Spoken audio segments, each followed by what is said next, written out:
So, yun naman guys. So, ito ang motor ko.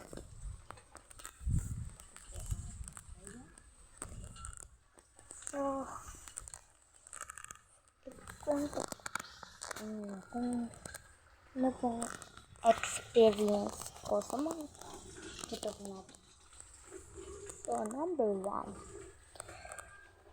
Yung iniregalo ko sa akin ay medyo mahirap pa siya i-drive. So, nung i-drive ko sa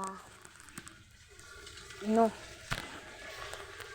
nakita mo ako magkaod ko sa drive ako sa highway. Ayan, guys. Ito.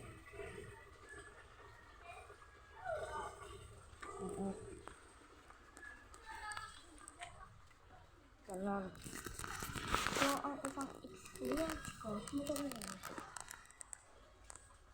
ayun, nag-drive ako sa highway.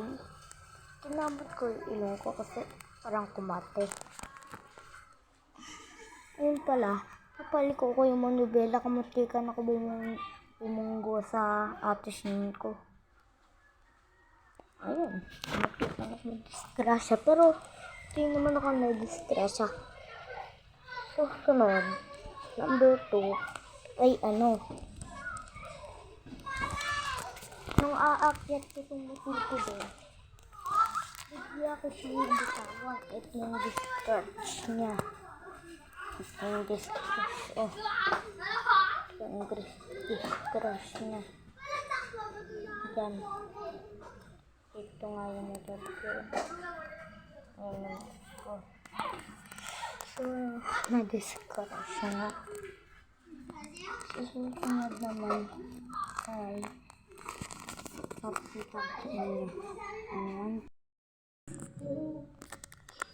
Eto, dito talaga sa mismo tinatayo ako. Dito ako na-disgrasya. Inumbos na kasi yung karsada, ililiko ko na. Tapos bigla ako na-disgrasya. Bigla ako napatumba ng ganito. Napatumba ako ng ganun. Nakaupo ako. So, ito nayo ko. Tapos, nag-motor ulit ako. So, sa mga nagtatanong kung anong pangalan ng motor ko, ay si Red Kawapogi po yun. Pagkatumbas lang po sa pangalan ng motor ni Boss Tony.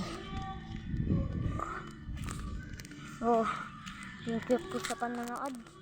Sana po nag-enjoy po kayo.